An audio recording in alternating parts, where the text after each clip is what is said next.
Hapa ni kwako? Yeah. Ndio umejipanga walai. Ni God. Yenyewe kuishi nje ni poa. Sasa sisi watu wa hostel tutaifika huku kweli? Mtafika tu pole pole, step by step. Lakini hii nyumba yako najua uko si chali, si ndio? Kuna mwanaume, si ndio? Wapi? Lakini nyinyi hata inaga pressure. Nyinyi mademu mnaweza kaa celibate hata for 3 years, si ndio? Mnaweza kaa bila mechi hata for 9 years. Mambo ya celibacy. Si lazima mwanaume. Unaweza kuwa kuna wanaume wengi huku kwa hii nyumba, wewe usicheze. Unaweza kuwa kuna wanaume wengi, si lazima mwanaume. Hii ni hata ni kunikupea kitu ya kula, si ndio? Sawa. Ndio mfiti hadi la habiba. Ni huko class rep. Hizi pesa za shule. Ndizi. Ati ndizi? Ndizi. Si ndio?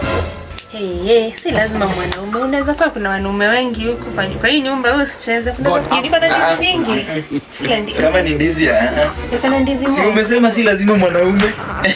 Kama ni ndizi utaniruhusu. Si hata mimi niko nayo na